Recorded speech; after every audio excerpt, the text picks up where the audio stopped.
Good evening. Today, our fellow citizens, our way of life, our very freedom came under attack in a series of deliberate and deadly terrorist acts. The victims were in airplanes or in their offices, secretaries, businessmen and women, military and federal workers, moms and dads, friends and neighbors. Thousands of lives were suddenly ended by evil, despicable acts of terror. The pictures of airplanes flying into buildings, fires burning, huge structures collapsing, have filled us with disbelief, terrible sadness, and a quiet, unyielding anger. These acts of mass murder were intended to frighten our nation into chaos and retreat. But they have failed. Our country is strong. A great people has been moved to defend a great nation. Terrorist attacks can shake the foundations of our biggest buildings, but they cannot touch the foundation of America. These acts shatter steel, but they cannot dent the steel of American resolve. America was targeted for attack because we're the brightest beacon for freedom and opportunity in the world, and no one will keep that light from shining. Today, our nation saw evil, the very worst of human nature, and we responded with the best of America, with the daring of our rescue workers, with the caring for strangers and neighbors who came to give blood and help in any way they could. Immediately following the first attack, I implemented our government's emergency response plans. Our military is powerful, and it's prepared. Our emergency teams are working in New York City and Washington, D.C. to help with local rescue efforts. Our first priority is to get help to those who have been injured and to take every precaution to protect our citizens at home and around the world from further attacks. The functions of our government continue without interruption. Federal agencies in Washington, which had to be evacuated today, are reopening for essential personnel tonight and will be open for business tomorrow. Our financial institutions remain strong, and the American economy will be open for business as well. The search is underway for those who are behind these evil acts. I've directed the full resources of our intelligence and law enforcement communities to find those responsible and to bring them to justice. We will make no distinction between the terrorists who committed these acts and those who harbor them. I appreciate so very much the members of Congress who have joined me in strongly condemning these attacks. And on behalf of the American people, I thank the many world leaders who have called to offer their condolences and assistance. America and our friends and allies join with all those who want peace and security in the world, and we stand together to win the war against terrorism. Tonight, I ask for your prayers for all those who grieve, for the children whose worlds have been shattered, for all whose sense of safety and security has been threatened.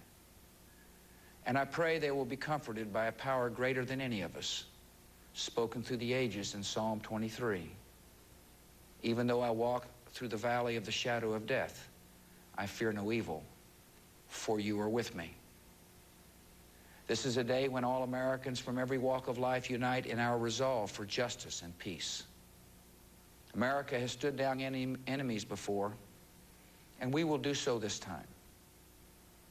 None of us will ever forget this day, yet we go forward to defend freedom and all that is good and just in our world. Thank you. Good night, and God bless America. President Bush speaking live from the Oval Office in the White House. Perhaps ominously, among the things the president said was, and this is not a direct quote, but it's on the money, we will not differentiate between those who committed these acts today and those who harbored them. The president vowed that no act of terror will darken America's beacon of freedom. We go down to CBS News Chief White House Correspondent John Roberts. John? Dan, important words for the president to say that we will not differentiate between the terrorists who committed this act and those who harbor them. If this was, in fact, Osama bin Laden's group who was behind this, that message is aimed directly at the Taliban government. Though we should point out, Dan, that every indication we get from the White House tonight is that the explosions that we saw in Kabul tonight were not part of any American action. The White House has absolutely disavowed any connection to those, as has the Defense Department.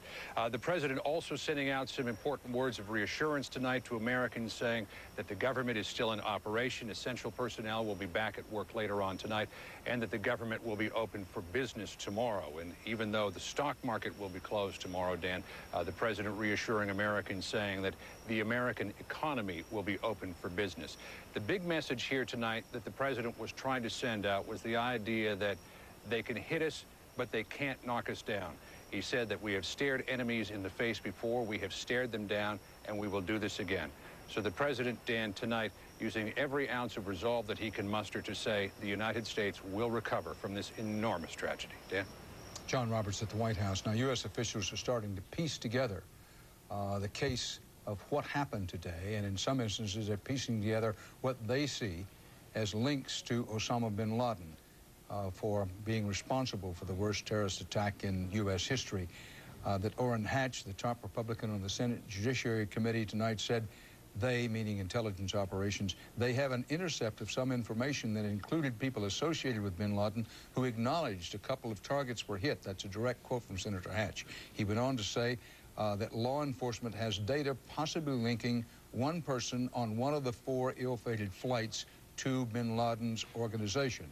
Now, government and industry officials say at least one flight attendant and 2 passengers called from 3 of the planes as they were being forced down in New York and Washington, each describing similar circumstances. The callers indicated the hijackers were, at least in the beginning, armed with knives. This day's horrific events began with the familiar turbine whine of jet engines over New York. But this Boeing 767 was too low and not in the regular flight pattern. It was aimed straight for the massive twin towers of the World Trade Center. It hit it. CBS's Byron Pitts is on the scene tonight. Byron? Well, Dan, a few moments ago, a producer for 60 Minutes just walked back from the crime scene and said she counted only 4 floors left, 4 stories left of one of the 110-story towers. At this hour, rescue teams are still waiting, still hoping, still praying they will find survivors alive. Without exaggeration, Ground Zero looks like a battlefield. 8:48 a.m., mayhem in Manhattan.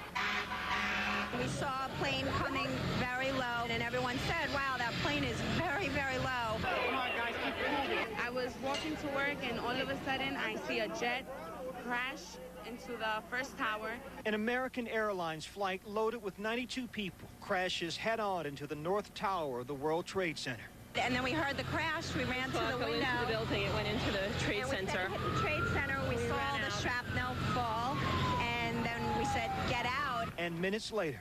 Oh, there's another one. Another plane just hit. Right? Oh, my God. Another plane has just hit. I heard a roar, and I looked around thinking that it had to be a helicopter, and I looked up, and I saw the second plane hit. A second commercial plane, a United Airlines jet, also hijacked, carrying 65 people, plows into the South Tower. First one we thought was an accident. When we heard there was a second one, we definitely thought it was terrorism. On the ground, witnesses could not believe their eyes. 70 stories up with the building burning, reason gave way to desperation. New York's bravest never had a chance. We really never even got to that close to the building. The explosion blew and it knocked everybody over. Less than an hour later, the South Tower came crumbling down. It collapsed. The top floors collapsed down. I saw it blow and then ran like hell. Thank God. I'm 69, but I can still run. But it was far from over. Tower 2 collapsed into Tower 1. Within minutes after that, we were ordered out. When the dust settled, signs of life started to emerge. Chaos. There's chaos out here, it really is. So the Twin Towers fall. It's amazing. It's crazy. I can't believe this shit is happening. I really can't. It's a nightmare. It's Armageddon right here. This was the worst act of terrorism on U.S. soil, but not the first attack on the World Trade Center. 8 years ago, terrorists set off bombs in the basement in an effort to take down the two towers. They failed. Today, mission accomplished. I tell you what, it's a sad day for America. It really is. By 2 o'clock this afternoon, firefighters and police officers and paramedics by the hundreds stood by, many of them feeling helpless. There was nothing they could do at this point because the building was still unsecured. Our main priority is to get in, do a search and rescue, look for survivors, and then clean up what's left. And we can't do that until the building is deemed safe. Ankle deep in debris and despair, rescue workers waited. Some had relatives of their own inside. One police officer told me her sister worked here on the 40th floor, due in at 9 a.m. She was always early, she said. Always. A sign on a paramedic's van spoke volumes. We know we have some of the major brass of our department missing. We're trying to find them, too. New York Port Authority Police Chief William Hall choked back tears. For him, this was no longer just work. On a personal level, because I know that these are all your men and it's a business, but I'm sure that a lot of these guys are your friends. How you holding up? It's business now. It's personal now. Sir? It's personal now. We have to get them. Back live, we have had little relief here. Take a look at this. Hours ago, World Trade Center building number 7 collapsed. A 42-story building that crumbled hours after the initial devastation. It was the one calamity here that was not a surprise. Police had evacuated the area earlier, fearful building number 7 would indeed fall down. Minutes after the second tower collapsed, we met a firefighter named Tim McGee, a New York City firefighter. He was covered in soot from the top of his helmet to the bottom of his feet. He was crying. He told me that he had lost all of his men when the building collapsed. He asked us to reach his wife, Maria, tell her that he was okay, that he had survived. Quote, tell her, I love her. Dan. Byron Pitts in Lower Manhattan. Mind you that the World Trade Center complex has 7 buildings. So the Twin Towers went down, they're the big ones, but then the 47-story World Trade Center building number 7 collapsed. That was near the end of Byron Pitts' report. Now, building 5 in the World Trade Center complex was for many hours today described as on the brink of collapse. The state of that building at this hour is uncertain. It was long ago evacuated completely. Now about today's other terror strike at the seat and symbol of U.S. military might, the U.S. Defense Department, the Pentagon, first opened in 1943, never before directly attacked. There were 64 people aboard American Flight 77, the jetliner hijackers used to ram into the Pentagon. CBS's David Martin reports the deadly impact there. David? Dan, fires are still burning, but Pentagon officials say the flames are under control and the Pentagon will be open for business tomorrow. But Defense Secretary Rumsfeld had a grim warning that casualties will be high. Some people have been lifted out and taken away in ambulances, and the numbers will be calculated, and it will not be a few. The first attack ever on the Pentagon occurred at 9:38 a.m. Eastern Time. Clipped this ball over here, hit another ball and slammed right into the building.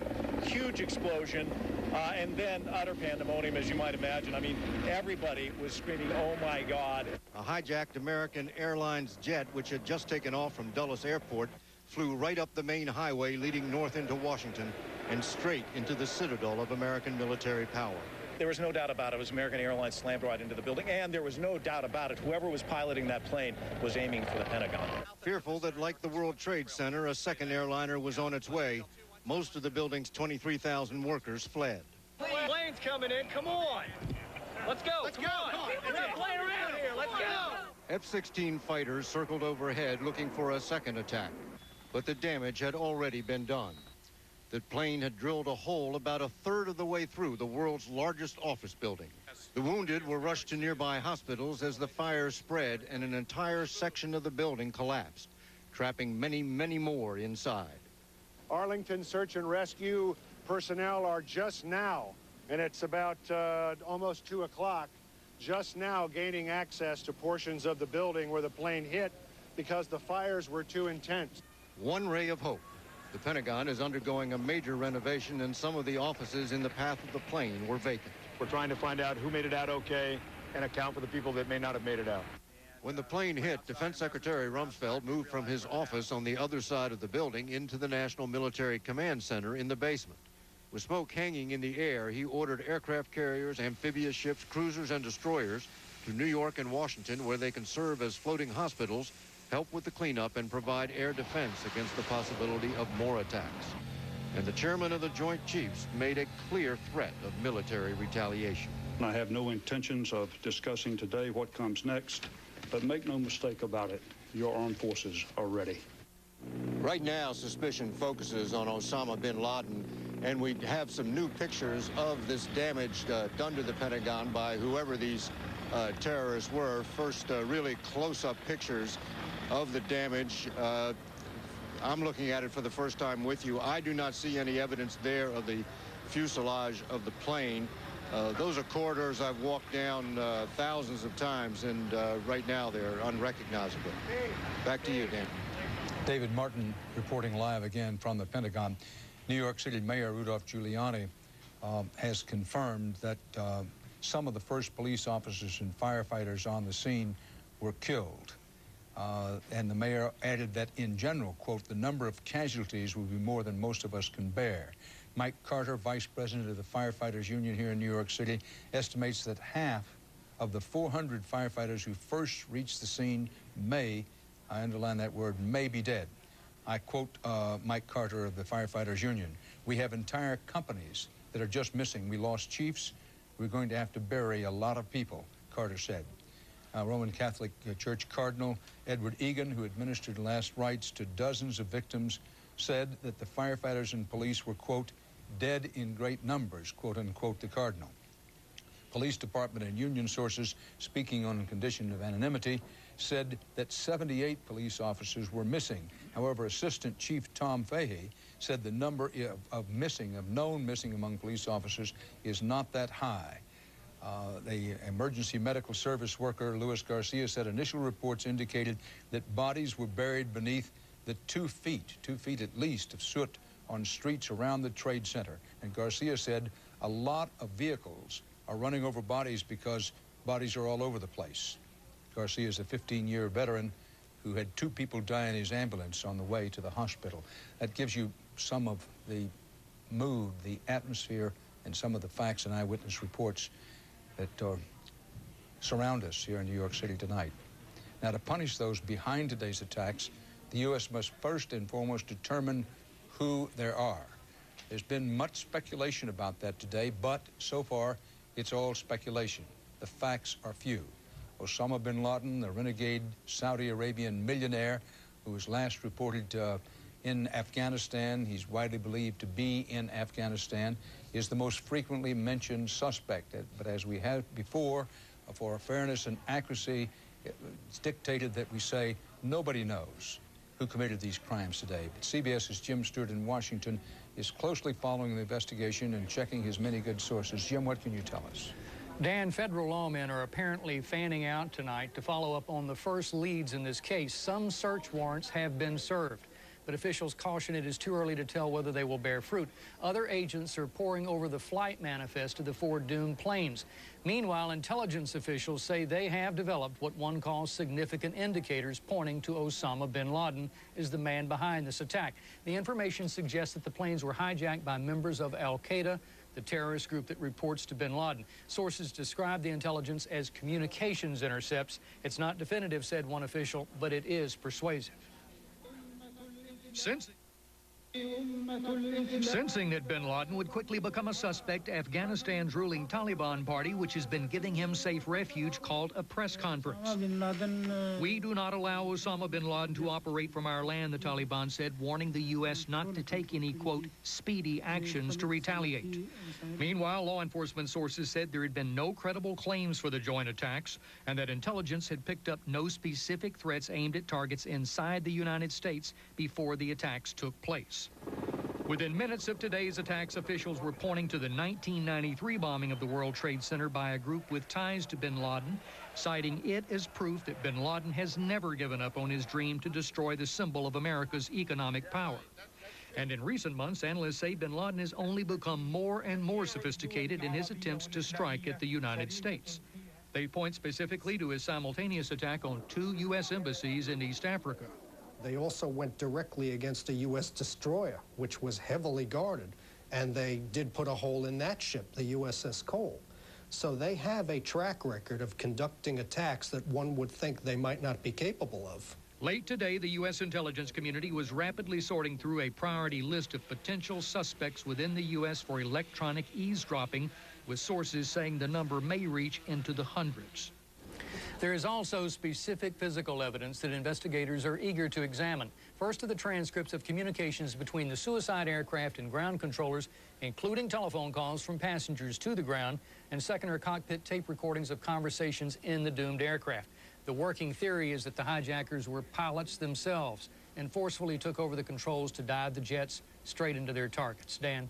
Jim Stewart reporting live from Washington. One of the few things that seems certain tonight is that the hijackings and attacks were meticulously planned and carried out with great precision. There's also a school of thought that says this kind of operation required a lot of financial resources. And there is a school of thought among intelligence operatives at high levels in this country and abroad that Osama bin Laden, despite the fact that he is a multimillionaire, that even bin Laden requires additional financial support from somewhere to carry out this kind of operation. Now, some of the speculation is supported by very few facts, if any. However, this thing being carried out with great precision is consistent with the hard facts. Somebody planned this thing exceptionally well. Correspondent Bob Orr, who covers aviation for CBS News, has pieced a lot of this together. Bob? Well, Dan, it clearly was a highly coordinated attack this morning, launched with simultaneous breaches of security at 3 of the nation's busiest airports. Under the cover of the hectic morning rush, when airports are particularly vulnerable, hijackers managed to board 4 large passenger jets, 2 each from American Airlines and United Airlines, 2 of the strongest symbols of U.S. aviation. American Flight 11, a Boeing 767, took off first at 7:45 this morning from Boston, bound for Los Angeles. 13 minutes later, another 767, United Flight 175, also left Boston for L.A. At virtually the same moment, United Flight 93, a 757, took off from Newark for San Francisco. And to the south at Washington's Dulles Airport, another 757, American Flight 77, flew off towards Los Angeles. The first sign that anything was wrong was noticed by air traffic controllers, who watched the jets stray from their planned routes. This computerized radar path shows how the first plane, American Airlines Flight 11, climbed out of Boston and, as expected, headed northwest across Massachusetts. But watch what happened. As the plane entered eastern New York, it turned sharply to the south and headed straight for Manhattan. The 767 hit the World Trade Center at 8:48 this morning. And 16 minutes later, United Flight 175 delivered the second blow. The jets, fueled for cross-country flights, were filled with tens of thousands of gallons of volatile fuel. They were literally flying bombs, each with an explosive power far greater than the blast that leveled the Oklahoma City Federal Building. Based on radio communications from the planes, FAA authorities knew they were dealing with a terrorist attack and immediately moved to close New York and Washington airports. And for the first time in U.S. history, all flights across the country were grounded. The airport's being evacuated. They need to go home. But there were still 2 hijacked jets in the air, and one of them, American Airlines Flight 77, took aim on the Pentagon. It crashed in a fireball at 9:38. Meanwhile, the 4th plane, the flight from Newark to San Francisco, was heading west, and it traveled all the way into northeastern Ohio. The controllers monitoring radar watched as the jet then did a U-turn and headed back towards the East Coast. At 10:20, 2.5 hours after the four-pronged attack was launched, the plane crashed in a rural Pennsylvania field. I happened to hear the plane come through. It sounded like it was running normally. When it come down over top of me, I seen it go nosedive straight into the ground down here. Everything was running fine on the plane, it sounded like. Authorities say 285 people died aboard the airliners today, and tonight the FAA is at a loss to explain how the security failures happened. There is some new information that in at least 2 of the attacks, the hijackers may have used knives, and those are harder than guns for security officials to detect. But most importantly, remember this. These were suicide attacks, long known to be the very hardest to stop. There's no piece of equipment and no screener that absolutely can stop a terrorist who is willing to die. Dan? Live in Washington, Bob Orr. There they were, the Twin Towers of the World Trade Center, soaring symbols of American power and wealth. And in just minutes, there they weren't, reduced to rubble by faceless enemies. The world's most famous skyline changed forever by a horrendous, cowardly act of terror. CBS's Richard Schlesinger has more about the impact of an image that will last forever. Right now, it is difficult to overestimate the power of these images. Oh, my God. Difficult to put into words what today's attacks have done to the nation. Calamities almost unparalleled in the country's history. Pearl Harbor is one of the first things that comes to mind. Evan Cornog is a historian and journalist at Columbia University. As the attack unfolded live before our eyes, it was hard not to be reminded of the most recent large-scale sneak attack, almost 60 years ago. A date which will live in infamy. After Pearl Harbor, there was the Japanese fleet to go after. One knew where to find the enemy.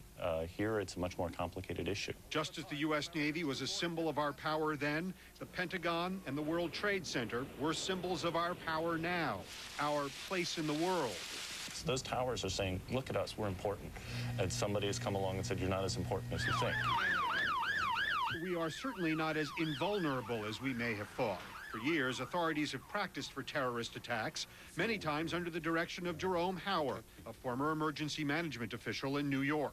You have to plan for the worst. That's just, particularly in a city like in New York, in Washington, D.C. The real thing is never like a drill. The enormity of the situation today is just,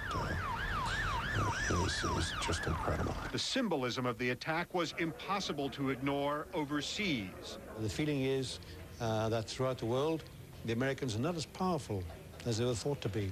Therefore, these terrorists were really going to achieve a symbolic victory. But officials here in New York and in Washington know the difference between a symbolic victory and a real victory. When the World Trade Center was brought to the ground, the country was brought to its knees. But terrorism experts say just for a while. Did the bad guys win today? They got that image. They got, well, they certainly just struck a blow today. There's no question about it. We are a very resilient nation, and we are very resilient people. And we're a very different people than we were just before 9 o'clock this morning when this all began. Richard Schlesinger, CBS News, New York. During this hour, President Bush said that the terror attacks today took, quote, thousands of lives.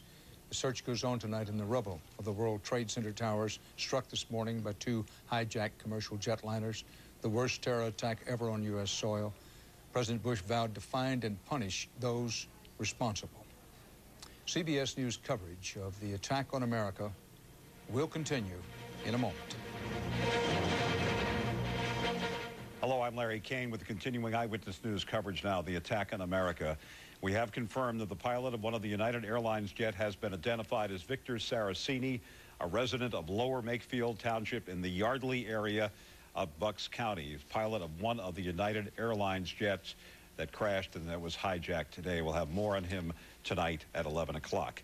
Now, one of the senators in this area is directly in the middle of all the action in Washington, and tonight Colette Cassidy is in Wilmington, where she spoke to this powerful senator who is at the center of tonight's developments. Colette?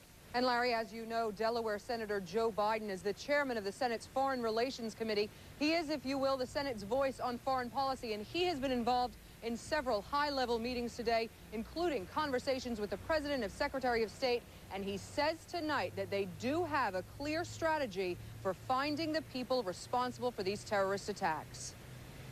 We will, and we should calmly, clearly, and with focus determine who did this, not speculate, who is responsible. And then wherever they are, whomever their sponsors are, without any exception, we will seek them out, we will find them, we will bring them to justice, and if they resist, we will kill them. Very firm, forthright words from Senator Joe Biden tonight when asked by another reporter what he meant by that. If they resist, we will kill them. He simply said, what part of that didn't you understand? Now, the National Guard was at Senator Joe Biden's Delaware home tonight. They were giving him a secure line so that he can maintain conversations with the President and the Secretary of State through the evening, but he says he will be in Washington tomorrow.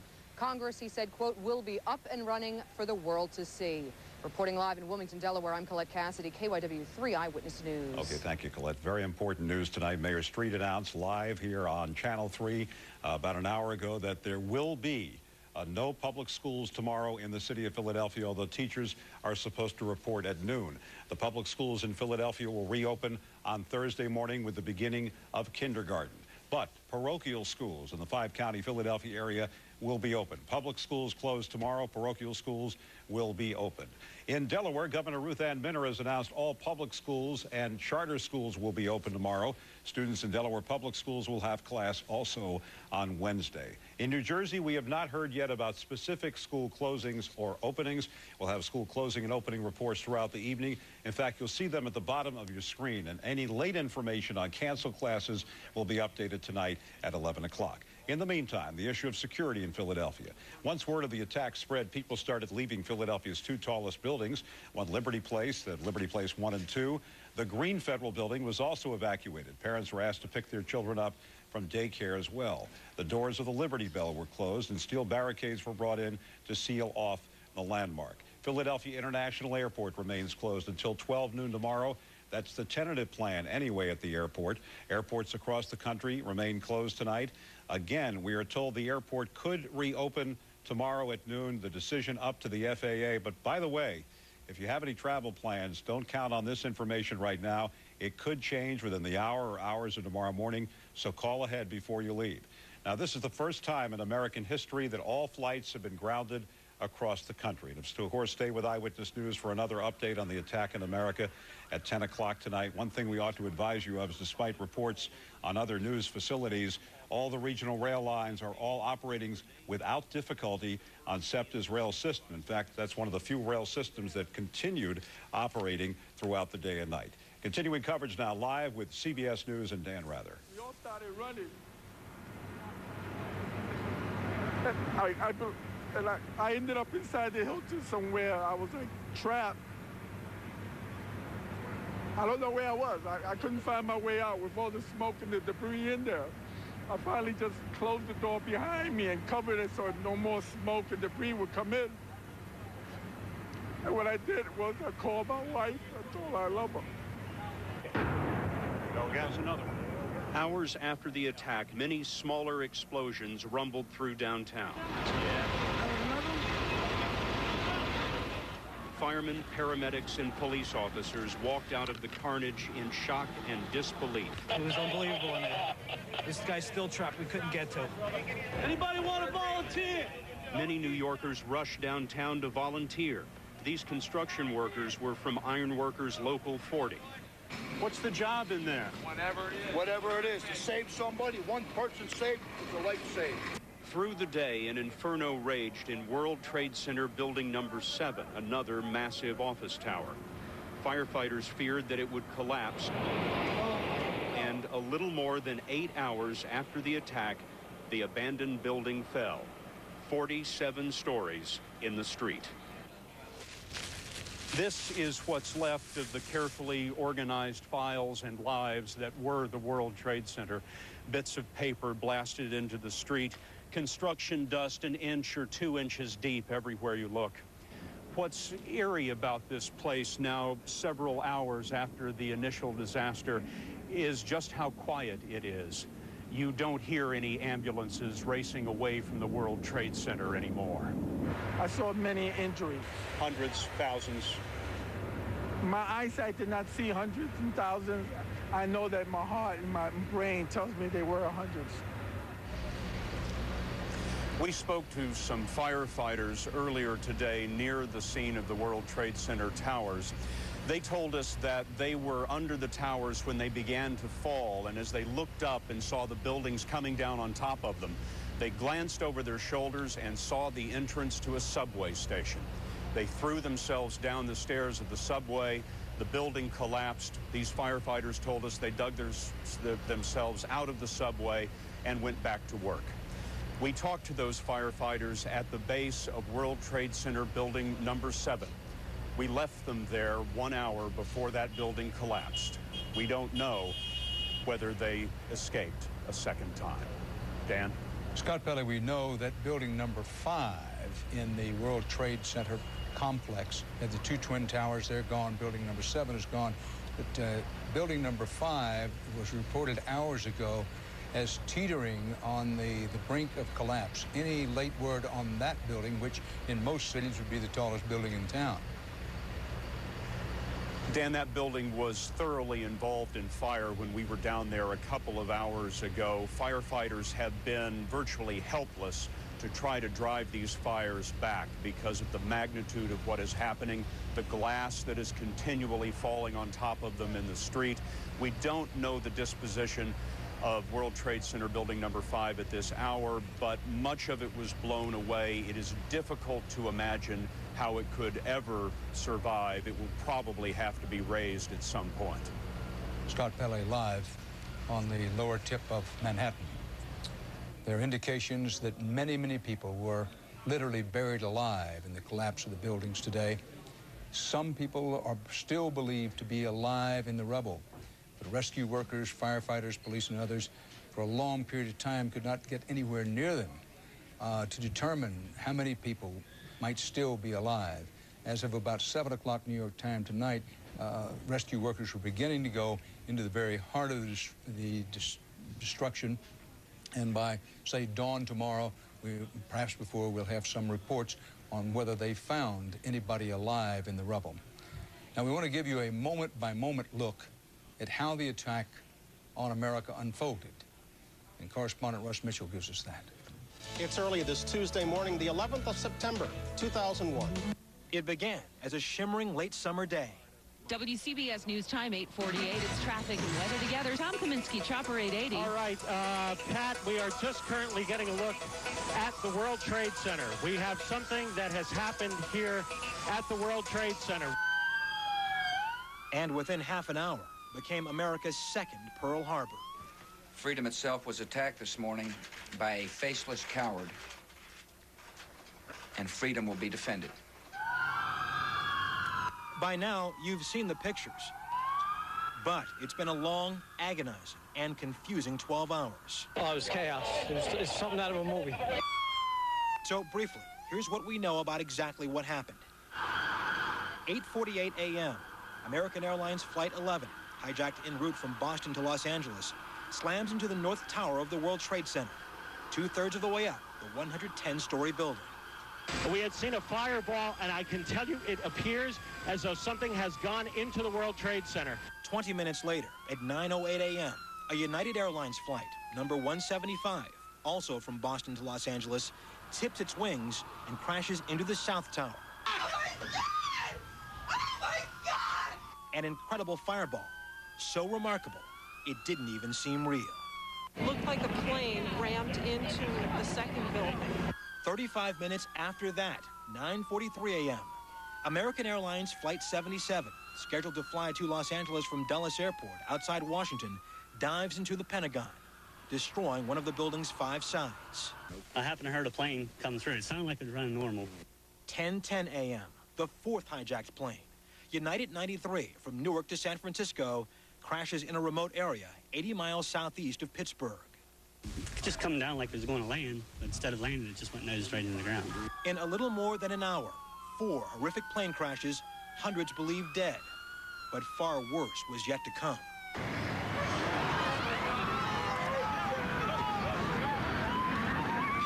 10:05 a.m., the South Tower of the World Trade Center, possibly weakened beyond hope by the plane's impact, collapses. People can be seen jumping from the high floors.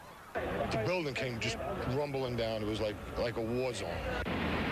10:28 a.m., and the North Tower, choked with smoke and flames from its upper floors, disintegrates.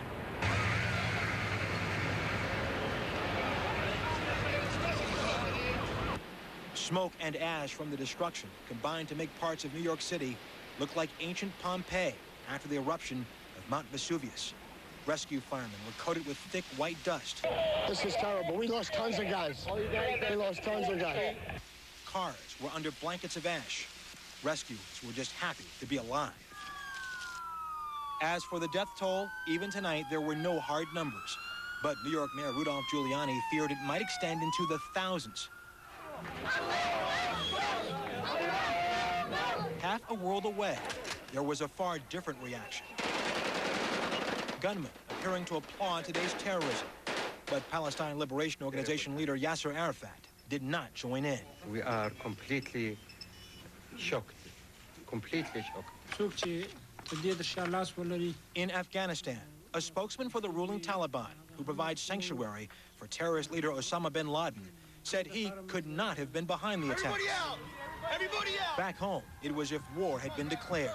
Ordered that the full resources of the federal government go to help the victims and their families. President Bush spoke to the nation, first briefly in Florida, and later from a military base in Louisiana. The resolve of our great nation is being tested.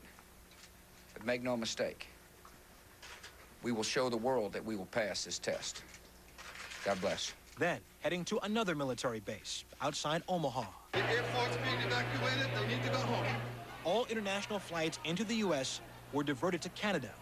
The FAA stopped every single commercial airplane flight for the first time ever. And terrorism experts made it a point to remind everyone that tomorrow had been set as a sentencing date for an associate of Osama bin Laden for his role in the 1988 bombing of the American embassy in Tanzania. That sentencing had been set for a federal courthouse near the World Trade Center. As the day ended in New York City, another skyscraper in the World Trade Center complex crumbled. Building number 7, 47 stories high. And tonight, while smoke from the collapse of the Twin Towers still lingered over New York City, most who saw and survived this day still had trouble believing what they saw. The phrase you heard over and over again was, "It seemed just like a movie." Russ Mitchell.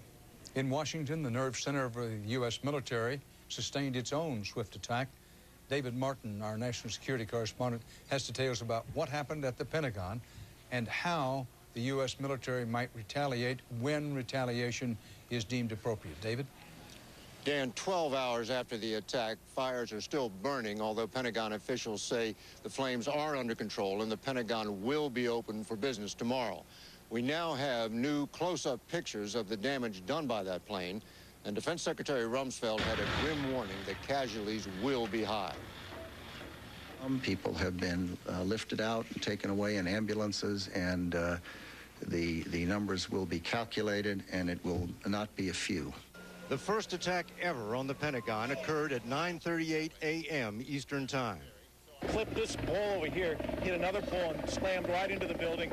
Huge explosion, and then utter pandemonium, as you might imagine. I mean, everybody was screaming, "Oh my God." A hijacked American Airlines jet, which had just taken off from Dulles Airport, flew right up the main highway leading north into Washington and straight into the citadel of American military power.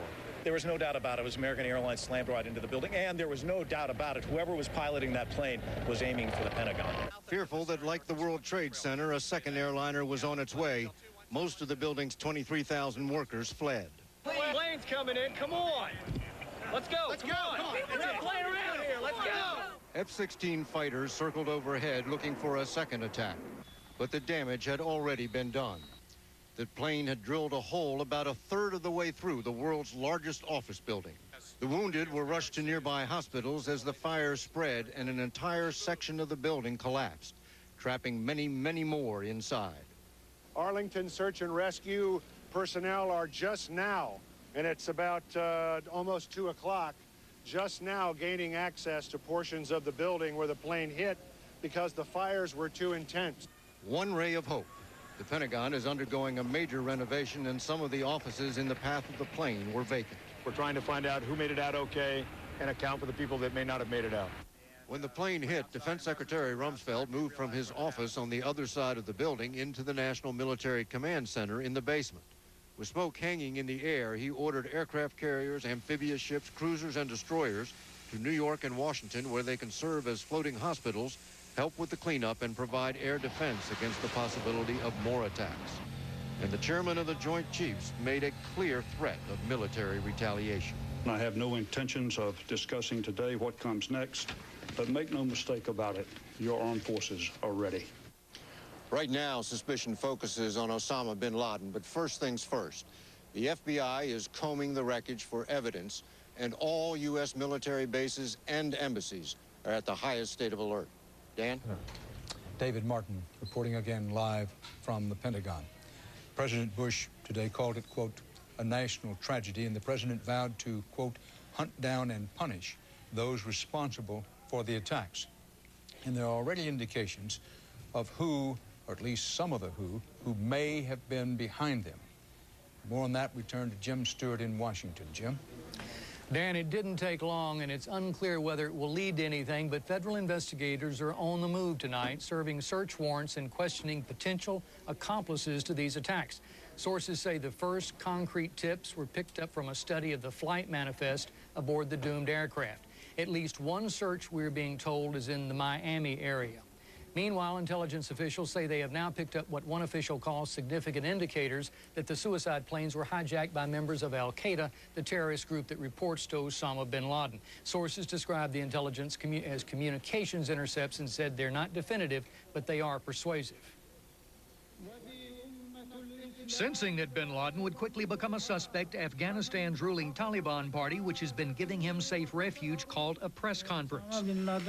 We do not allow Osama bin Laden to operate from our land, the Taliban said, warning the U.S. not to take any, quote, speedy actions to retaliate. Slowly, FBI evidence teams are starting to piece together what happened on the aircraft and zeroing in on how the terrorists pulled off the hijackings. Attorney General John Ashcroft provided one insight when he said that the hijackers of one of the aircraft had apparently sneaked knives through airport security. American Airlines Flight 11 departed Boston for Los Angeles, hijacked by suspects armed with knives. This plane crashed into the World Trade Center. Within minutes of today's attacks, officials were pointing to the 1993 bombing of the World Trade Center by a group with ties to bin Laden, citing it as proof that bin Laden has never given up on his dream to destroy the symbol of America's economic power. And in recent months, analysts say bin Laden has only become more and more sophisticated in his attempts to strike at the United States. They point specifically to his simultaneous attack on 2 U.S. embassies in East Africa. They also went directly against a U.S. destroyer, which was heavily guarded, and they did put a hole in that ship, the USS Cole. So they have a track record of conducting attacks that one would think they might not be capable of. Late today, the U.S. intelligence community was rapidly sorting through a priority list of potential suspects within the U.S. for electronic eavesdropping, with sources saying the number may reach into the hundreds. Some of the very doomed passengers themselves may have provided authorities with their first valuable tips. In panic desperation, some of the passengers, including, we're told, the wife of U.S. Solicitor General Ted Olson, called from a cell phone to say their plane had been hijacked. Another passenger called from the restroom at the rear of another aircraft. One passenger, it has been suggested, provided detailed information about one of the hijackers. The working theory by lawmen so far is that the hijackers were pilots themselves and forcefully took over the controls to dive their jets straight into the targets. Dan? Jim Stewart live in our Washington Bureau. Join us now again for perspective and context on this. Former U.S. National Security Advisor Sandy Berger, who was in fact the National Security Advisor for 8 years straight through. Sandy Berger, question. There was a time, my recollection, in the 1980s, possibly the late 1970s, when the United States put aboard aircraft skyjack protection specialists in civilian clothes. Now that was ended. Was any thought given while you were the National Security Advisor to reinstituting that for protection aboard airliners? Not as far as I know. We had, as you remember, Dan, a spate of hijackings during the 70s and 80s. The United States intensified its airport security and essentially has had a grip on that problem for the past 10 years. We've had very little of this activity. Past tense now. And one of the things that is so staggering about today is that in 4 separate instances, people were able to get aboard planes and circumvent the security system that has worked so well for 10 years. Sandy Berger, you said it earlier, and I want to emphasize it again now. Our main focus tonight is on those people dead, missing, wounded, and their families. But as a former National Security Council advisor until very recently, and one of our ranking experts, I want to expand this conversation out. There's a lot of talk now of a "we will retaliate," and Senator Orrin Hatch said tonight, well, our intelligence operatives have some indications that there are links to Osama bin Laden. There's talk about, well, the Taliban in Afghanistan better dig deeper, in effect, because if it turns out Osama bin Laden did it, the Taliban's been protecting him, hiding him within their country, then he better look out. But talk to us realistically about the whole subcontinent. Both Pakistan and India are nuclear powers now. Pakistan right on the border with Afghanistan. All of this by way of saying, if it's ever decided that Osama bin Laden was responsible for this and he's still in Afghanistan, there are no easy answers about how to get him, how to retaliate. Well, I think that's an important point, Dan. Of course, let me repeat your caveat. We don't know. America proceeds on facts, not on speculation. So, number one, we have to determine what has happened here. But we're talking, if we are talking about bin Laden, about a very difficult target. This is far from nowhere, in very rough terrain. And I don't believe this is now, given the escalation that we've seen today of monumental proportions, susceptible of being dealt with in one pop, in one sort of exquisite act. This may require the administration to look at a range of options, from economic pressure to military options that go beyond simply missiles from afar. Very quickly, Sandy Berger, because we don't have much time left in this particular segment. Can we or can we not absolutely count on the government, now a new government in Pakistan, to help with this new problem? Well, the government of Pakistan has been cooperative in some respects on terrorism. They have turned over several operatives of bin Laden, but you also have to understand that the ties between the Pakistani intelligence and military and the Taliban and bin Laden's operations are quite intermingled. And the extent to which the Pakistanis will cooperate, I think if we needed that cooperation, remains to be seen. Fair to say, open to questions. Sandy Berger, yes. Thank you very much again for being with us. Now, one question at the very heart of today's attacks is how, with so much security, alleged and otherwise, at America's airports, how did these hijackings happen? Bob Orr has been looking for some answers. Bob? Well, Dan, there's some evidence tonight that the hijackers of at least 2 of the 4 jetliners involved in today's attack used knives to overpower flight attendants and then take control of the cockpits. It obviously was all part of a highly coordinated strike with simultaneous breaches of security at 3 of the nation's busiest airports during the hectic morning rush hour. And the jets targeted belong to American Airlines and United Airlines, 2 of the most powerful symbols of U.S. aviation. American Flight 11, a Boeing 767, took off first at 7:45 this morning from Boston, bound for Los Angeles. 13 minutes later, another 767, United Flight 175, also left Boston for L.A. At virtually the same moment, United Flight 93, a 757, took off from Newark for San Francisco. And to the south at Washington's Dulles Airport, another 757, American Flight 77, flew off towards Los Angeles. The first sign that anything was wrong was noticed by air traffic controllers, who watched the jets stray from their planned routes. This computerized radar path shows how the first plane, American Airlines Flight 11, climbed out of Boston and, as expected, headed northwest across Massachusetts. But watch what happened. As the plane entered eastern New York, it turned sharply to the south and headed straight for Manhattan. The 767 hit the World Trade Center at 8:48 this morning. And 16 minutes later, United Flight 175 delivered the second blow. The jets, fueled for cross-country flights, were filled with tens of thousands of gallons of volatile fuel. They were literally flying bombs, each with an explosive power far greater than the blast that leveled the Oklahoma City Federal Building. Based on radio communications from the planes, FAA authorities knew they were dealing with a terrorist attack and immediately moved to close New York and Washington airports. And for the first time in U.S. history, all flights across the country were grounded. The airport's being evacuated. They need to go home. But there were still two hijacked jets in the air, and one of them, American Airlines Flight 77, took aim on the Pentagon. It crashed in a fireball at 9:38. Meanwhile, the fourth plane, the flight from Newark to San Francisco, was heading west, and it traveled all the way into northeastern Ohio. The controllers monitoring radar watched as the jet then did a U-turn and headed back towards the East Coast. At 10:20, 2.5 hours after the four-pronged attack was launched, the plane crashed in a rural Pennsylvania field. I happened to hear a plane come through. It sounded like it was running normal. When it come down over top of me, I seen it go nosedive straight into the ground down here. Everything was running fine. On the plane, it sounded like.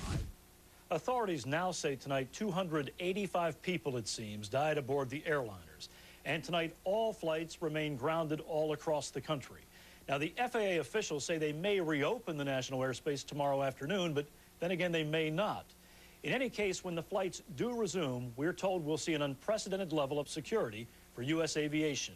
But even then, it will not be an aviation system that's very well equipped to prevent suicide attacks. Dan? Bob Orr live in Washington. 285 now, the number of people aboard the hijacked planes and presumed dead. Dateline Tokyo, stocks in Tokyo plunged early Wednesday morning. Traders dumped shares, at least partially, if not mostly, in reaction to the terrorist attacks. And Dateline New York City at this hour, a story that will make your spine tingle and the hair raise up on the back of your neck. Authorities say a Munhall, Pennsylvania woman called 911 shortly before 8 p.m. tonight, New York time, saying her brother was, quote, still trapped under 40 feet of rubble near the Forward Hotel in Manhattan. That's in the area where the World Trade Center's buildings collapsed. The 911 coordinator says the victim told his sister he was still trapped under the World Trade Center wreckage. He gave specific directions to where he was located and said he was there with 2 New York City police sergeants and was calling for help. They declined to release the name of the woman, and authorities in New York said they are aware of this report of survivors. Can they get to them in the rubble where they are buried? And if so, can they get to them soon enough? A reminder, you are watching continuing CBS News coverage of the attack on America. Now, we'll be back after a little bit. We'll give you that break for our stations up and down the line, and we'll give another break shortly on. During this minute, let us say to you that we know that there are 285 people aboard the hijacked planes. The belief is they are dead. The numbers of dead in the World Trade Center disaster area, unknown, and it may be unknown for days, although Mayor Rudolph Giuliani has said from mid-morning that we should be prepared for very large casualties. A union firefighters official said that perhaps as many of 200 firefighters may be dead because many of them rushed to the scene immediately when the first plane cracked into the first World Trade Center building. And, well, his speculation was that as many as 200 may be dead. Unquestionably, some New York police and firefighters have lost their lives. We know not how many. At last report, dozens of New York City police officers were missing. Now, again, a reminder for our stations, you're watching continuing CBS News coverage of the attack on America.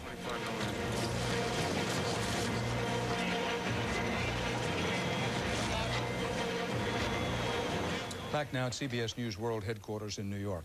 CBS's special coverage of the attack on America continues, as it will throughout the evening and early morning and into tomorrow. The headlines at this hour.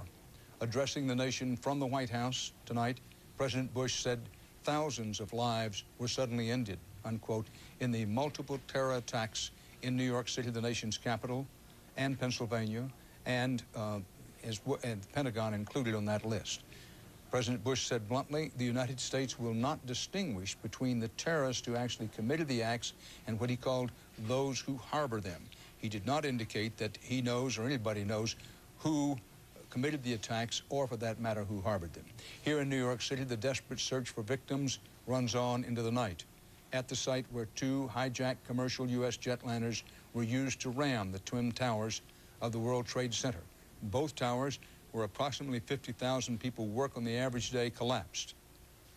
A third building in the tower complex, a 47-story building, collapsed there later in the day. President Bush says the death toll is in the thousands. A third hijacked jetliner crashed into the Pentagon, and a fourth hijacked jetliner, possibly being diverted to the Washington area, came down in southwestern Pennsylvania, about 80 miles from Pittsburgh. All told, 285 is the revised upward number of dead on the hijacked planes alone. The FAA has ordered an unprecedented shutdown of air traffic nationwide at least through noon tomorrow. The U.S. military is on worldwide alert. The nation's capital was stunned by the attacks. Government offices were closed and evacuated, but there is every effort being made to show now that the government is still up and running, as Bob Schieffer reports to us now. Bob? Dan, like the other public buildings here in Washington, the Capitol was shut down today, the workers were sent home, and the congressional leaders, in a security measure that has never been used before, were helicoptered away to a secure location.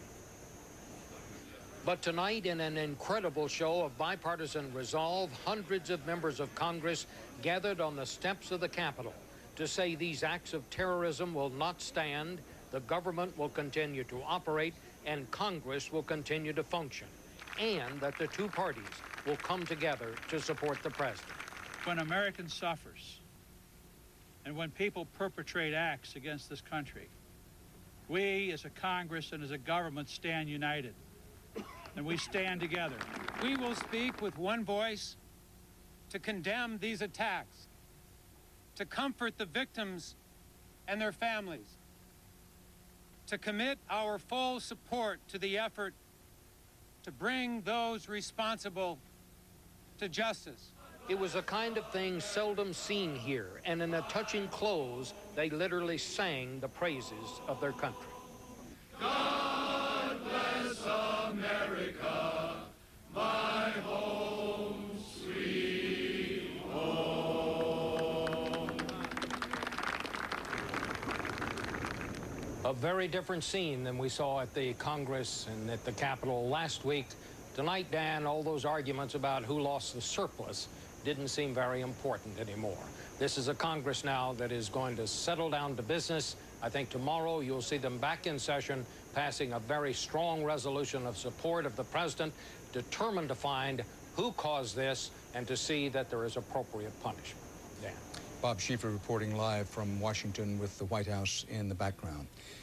Here tonight with his analysis and to help give us some context and perspective is the former U.S. Ambassador to the United Nations, a former Assistant Secretary of State of the United States of America, and one of the United States' most experienced diplomats, both in Asia, Europe, and other places abroad, including Africa, Richard Holbrooke. Mr. Ambassador, thanks for being with us. You've thought about this today. What are the most important things for Americans to have in mind as we steady ourselves and prepare for the long trail back from this day of infamy?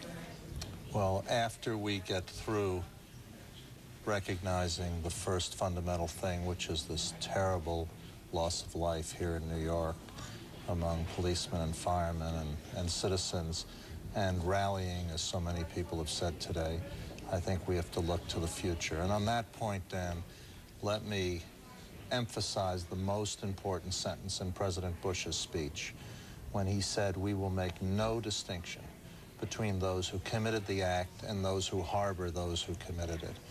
That is the beginning of an essential change in the rules. Let us say, for sake of argument, that it was Osama bin Laden, as everyone thinks, although there's no proof at this point. If it was Osama bin Laden, then the Taliban, who have harbored him, must be regarded as equally responsible for what can only be described as an act of war against the mainland of the United States. And I think there will be consequences. Point number two, in order for those consequences to be successful, to strike at the heart of the people who did this, we will need allies. We will need our NATO allies.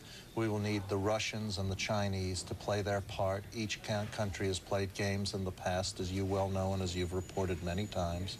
And you yourself have been in Afghanistan, so you have a unique understanding of what the situation on the ground there is like.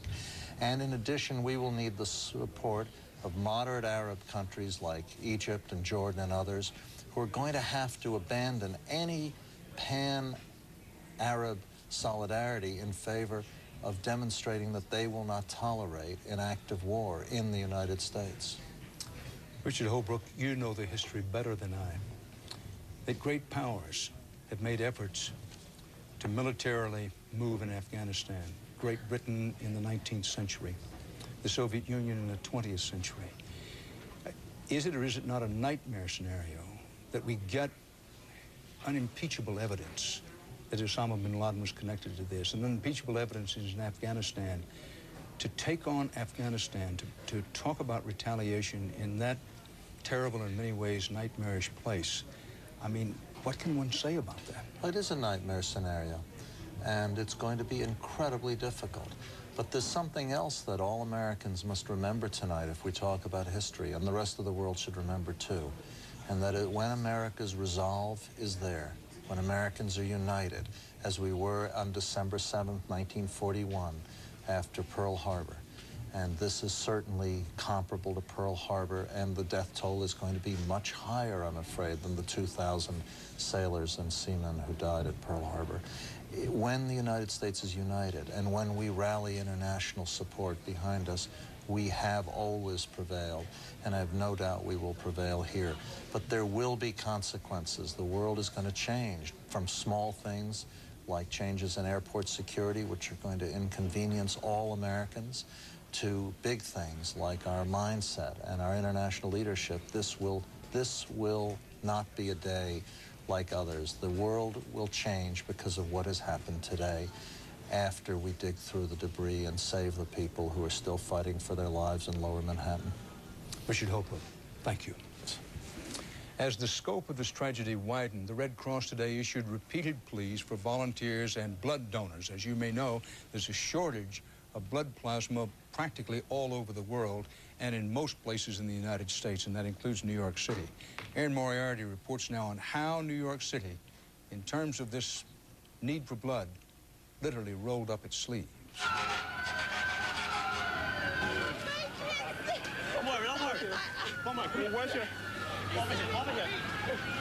I turned on the TV, and it was a horror show. It's like World War III. I keep on telling people that I think I'm going to wake up and it's going to be a bad dream. It's going to be a bad dream. And, you know, when you think about all the things that have gone on in our lives, this could be the worst. First thing came to my mind is this is war. You know, it's obviously an act of aggression. It's obviously very well organized. I see a plane falling from the sky. Right? Yeah! All of a sudden you hear an explosion, and then you can see the building starting to collapse, and then everybody runs up the street. The still billowing smoke is a reminder of just how profoundly changed this city is today. Schools, offices, and stores are all closed. There's no traffic or noise anywhere, not even here on Fifth Avenue. But if the city seems very different today, so do the people who live here. The people who are here for the blood drive are to stay in their seats in the lobby. New Yorkers didn't mind getting in long lines today or giving something away, their blood. I work right down the block, and this is the best thing that we could do to help people out. You know, with tragedy, my brother's a fireman. He's down there. So at this point, I think Americans can just get together and you know, with this such a tragic situation, what else can you do but maybe hopefully save somebody's life by giving blood? Why are you here? Dale Zeidman came when she realized she couldn't do anything else to help a friend. A friend of mine worked in the World Trade Center, and that's why I'm here, because it's personal. Elizabeth Whelan and her daughter Christine feared they lost a husband and a father. My husband works in the World Trade Center, and into World Trade Center, and this morning, because he was going to vote, he decided to jog before he went to work. So on my way to work, I saw him jogging outside my office here at 68th and Broadway. So when I got up and heard the news, I knew that he was safe. But my daughter, who lives... I had no idea. I was watching television as the second plane went into World Trade Center. And it was 9 in the morning, so I thought my father was at work. I was frantically calling, hearing his voice on voicemail. And I had no idea whether he was alive or dead. Still a little in shock, they are feeling very, very lucky. We were standing there hugging each other, watching those buildings go down from our apartment building, and it was just the most terrifying thing because he could have been there, he should have been there. It was just a minor miracle he wasn't.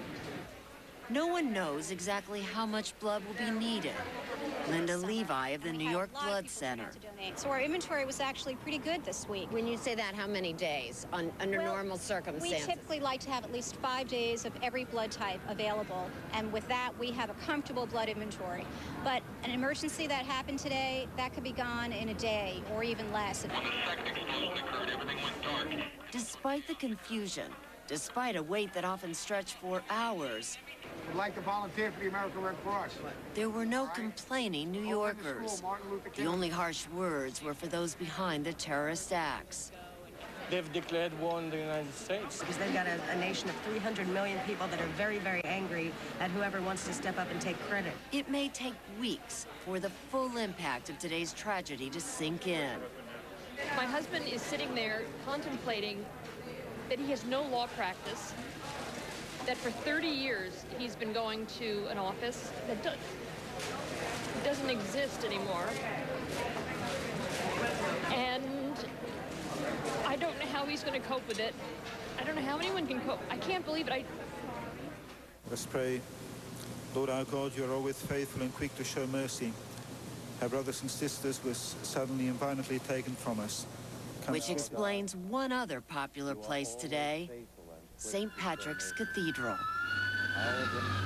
So many people went to the centers to donate blood that in some places the wait was 7 hours long. And for that reason, the New York Blood Center is now asking only people with type O blood, either positive or negative, to go tomorrow. The rest of us should wait. And if you're interested in donating blood nationally, there is a toll-free number to call to get information. That number is 1-888-US-BLOOD. Dan. Aaron, one thing that comes through in that report, and it's worth noting, New Yorkers, around this country, and for that matter around the world, have this reputation of being sort of chaotic all the time. But you and I know, as longtime residents of this city, that when the heat's on, when the pressure's on, New Yorkers are frequently at their best. And that was the case today, I think. That New Yorkers are, it's true, they're hard to herd, but they're impossible to stampede. And they didn't today. When the call went out for that blood, calmly people went to the blood centers. Aaron Moriarty, thank you very much. Thank you, Dan. Government and industry officials said at least one flight attendant and 2 passengers called from 3 of the planes as they were being forced down in New York and Washington today, each describing similar circumstances, and a picture is beginning to form. Bloodbath aboard some of those planes, with hijackers with knives attacking flight attendants. The callers indicated the hijackers armed with knives in some cases were stabbing flight attendants. And a businessman, his wife, and young child aboard a United flight that left Boston and crashed into the World Trade Center. Twice, this businessman called his father in Connecticut as his plane was being hijacked. This is according to law enforcement officials. Now, the law enforcement official said the victim aboard the plane's father told the FBI his son made 2 calls. Both times the phone was cut off. In the first call, the businessman said a stewardess had been stabbed. In the second call, the son said his plane was going down. Now, there was another report on another aircraft that a flight attendant aboard the second jetliner that struck the World Trade Center managed to call an emergency number from the back of the plane, and an American Airlines source said that the flight attendant reported her fellow flight attendants had been stabbed. This is information we didn't have earlier, and pictures begin to form of what the terror was in the skies. Two of the flights involved in today's attacks began in Boston. Wyatt Andrews has more on how that city has been struck by this tragedy. Wyatt? No, but I think we lose. Kenny Hot Roll, yeah. I wouldn't do that tonight. At Boston's Logan Airport, where two of the hijacked planes originated, scores of relatives of the victims were met by airline officials for consolation and were then taken to a nearby hotel to await information. American Airlines lost its Los Angeles-bound Flight 11, and the airline confirmed the identity of its lost pilot, Captain John Ogonowski, who was 52 and a 22-year veteran of the airline. Outside his home in Dracut, Massachusetts, the captain's extended family gathered, including his wife and 3 daughters. Ogonowski's brother Jim described him as a hero, a man who joined the Air Force out of patriotism during the Vietnam War and who viewed his work as an airline pilot his life's dream. Our family is obviously grieving, as is the whole nation, for what has happened today. I personally think I'm in shock. I'm in some type of denial. Official information about how the flights were seized and how Logan's security might have been breached is still under investigation and is closely held. Airport officials stress that security inside Logan's terminals, as elsewhere across America, is the responsibility of the separate airlines, and that the airport itself was secure. We've closed the airport to all arriving and all departing flights. We've increased our security measures. We've shut down all the construction sites within Logan Airport, both airside and landside. At the Ogonowski home, official information is also apparently scarce. The pilot's brother, Jim, told reporters that the family had no information about what Captain Ogonowski went through or whether there were any communications between the pilot and FAA controllers. Wyatt Andrews, CBS News, Dracut, Massachusetts. President Bush was in Florida when the attacks occurred. Florida has as its governor the president's brother, and Jeb Bush, the governor, is up for re-election. However, the president's trip to Florida today had to do with some school visitations and emphasizing his plans for education. But he quickly broke off that as soon as he learned about the attacks on the World Trade Center and said he was flying back to Washington. It didn't turn out that way, at least not directly and immediately. John Roberts has more on the President's Day and his response tonight. John? Dan, we'll take you through more of the President's Day in just a moment, but for the moment, the President denounced tonight in the strongest terms what he called evil, despicable acts of terror, and he promised that those responsible would be identified and brought to justice. But there was no talk of retaliation tonight, nor even possible leads as to who might be responsible.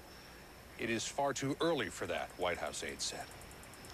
Today, our fellow citizens, our way of life, our very freedom came under attack in a series of deliberate and deadly terrorist acts. From the Oval Office tonight, in the most important moment of his 9-month-old presidency, George Bush offered a grieving nation words of resolve and reassurance. Terrorist attacks can shake the foundations of our biggest buildings, but they cannot touch the foundation of America.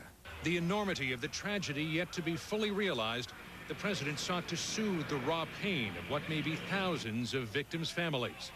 And he sent a clear message to those responsible for these heinous crimes. We will make no distinction between the terrorists who committed these acts and those who harbor them. The president was in Florida when word of the attacks first broke. Reading with a group of elementary students, Mr. Bush was stopped cold when his chief of staff delivered the news. Move everybody across the street. Moments later, in Washington, an urgent call to evacuate the White House. I'm told that a plane went into the Pentagon and they're chasing us off the grounds here. It was an extraordinary scene as staff and the press corps were rushed from the grounds. If the Pentagon had been targeted, the Secret Service feared the president's home could be next. Get everybody back. Everybody back. Fire trucks took up positions on Pennsylvania Avenue, while SWAT teams stood vigil from the roof. Police sealed off a 2-block area around the White House. The only ones left inside the mansion, the vice president and his national security team coordinating a response to the crisis from the Situation Room. With a continuing threat in Washington, the Secret Service would not allow the president to return and had him fly immediately to the security of Barksdale Air Force Base in Louisiana. Freedom itself was attacked this morning by a faceless coward. Shaken and solemn, Mr. Bush addressed the nation and vowed these acts of terrorism will not stand. Make no mistake, the United States will hunt down and punish those responsible for these cowardly acts. From Barksdale, the president headed for Offutt Air Force Base in Nebraska, home of the Strategic Air Command, where he conferred with his national security staff about how to proceed. Confident that the White House had been secured, he then headed back for Washington, determined to send a signal to the world that America would stand strong in the face of these horrible acts. The main message of tonight's address by the president: America will recover. The government will be open for business tomorrow. America's economy will be open for business tomorrow, he said. America has stood down enemies before, the president addressed the nation tonight, and it will do so again. But he added, no one will ever forget this day. And it is safe to say that in Washington and across the country tonight, there is no question. Everything has changed. Dan? Live from, again, now on the grounds of the White House, our chief White House correspondent, John Roberts. I want to take you now again live, transport you by television to the lower end of the tip of Manhattan. Darkness descended 2.5 hours ago. In many ways, it's black as a crow's wing down there now, except for the fires that are still burning. There have been losses among New York City's firefighters and police in the rubble, the disaster that is this part of New York. But now on into the night, their fellow firefighters and policemen are down. One, trying to put out the fires that remain. Two, trying to look through the rubble for survivors. There are people trapped in the rubble. We reported to you a short while ago an actual case of a man who called on his cell phone to his family out of state saying, this is where I am, send somebody to get me. Combing the rubble for possible survivors, also combing the rubble for additional bodies.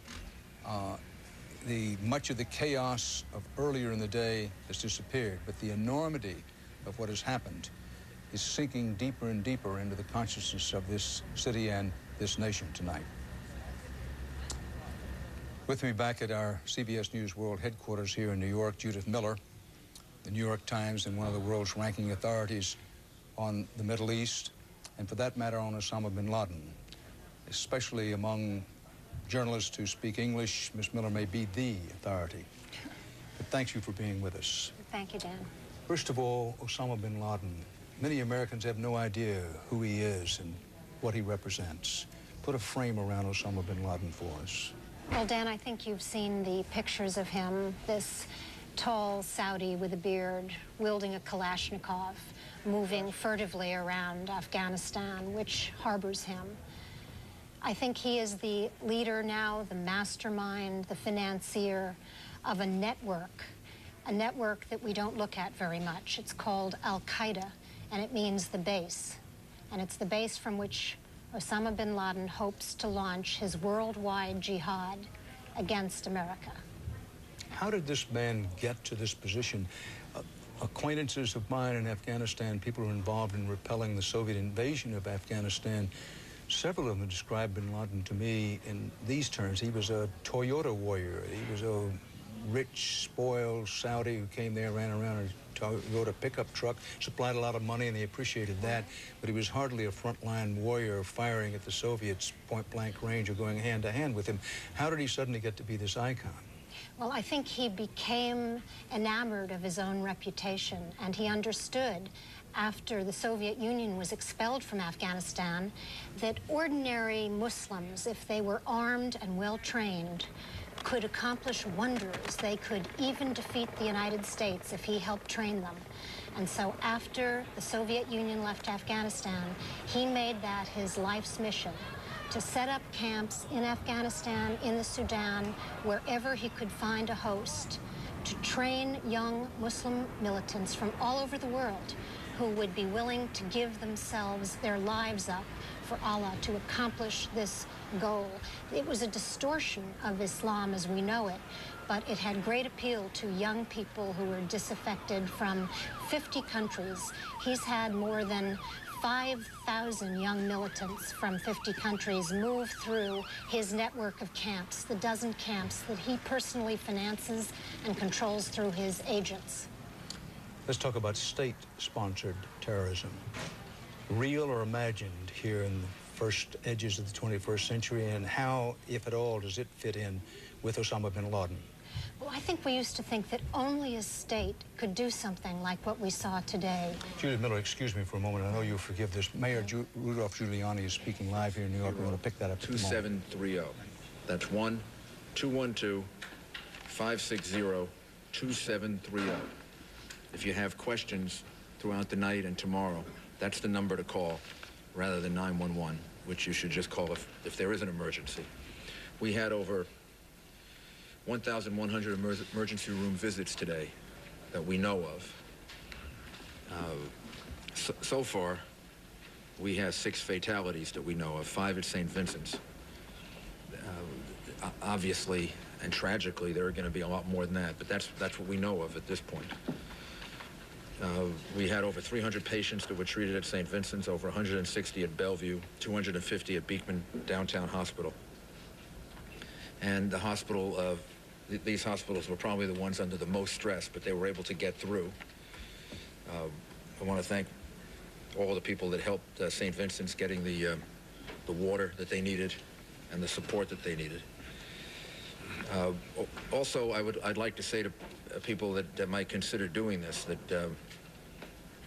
services should be made available in New York City tomorrow on a fair and equitable basis. Anybody that thinks that they're going to gouge consumers or ask for extra amounts of money for food or anything else, we're going to have the police and Consumer Affairs Department out there. So just be careful. This is a time in which we all have to cooperate and help each other. Alternate side street parking is suspended. Sanitation services will take place in most of the city, except obviously in the lower part of Manhattan, where the sanitation department will be working to remove debris, which has already started. And the schools, again, will be closed tomorrow. And hopefully we'll get them open as soon as possible. Tomorrow, the effort will be at trying to recover as many people as possible and trying to clean up the horrible mess that was created by all of this. And I would ask people to cooperate as much as possible in that effort. If you have to come into Manhattan because your business is essential, then obviously do it. The upper part of Manhattan will be open. But if tomorrow is a day in which you want to stay home and stay with your family and give comfort and support maybe to other people that have been affected by this, it would be a good day to do that. Yeah, the point that Richie Shearer makes is people are wonderful, and I mean this in the best sense of the word. We've had thousands and thousands of people that have come to help us. When I was down at the site near the World Trade Center, I met a lot of the National Guard's people that the governor has sent, really wonderful young men and women. We have enough volunteers now. We have more volunteers, frankly, than we need at this point. And what we need to do is to focus the efforts of the professionals that are there in being able to do the recovery and try to save as many lives as we can and restore services as quickly as possible. We may be asking for more volunteers tomorrow and the next day and the day after, but right now we don't need any more volunteers. Mr. Mayor, is there still hope that there are people who are Yes. still alive and well? Yes, there's hope. There's hope that there are people that are still alive. How is the rescue effort hampered by the darkness? What do you do? We moved a lot of lights in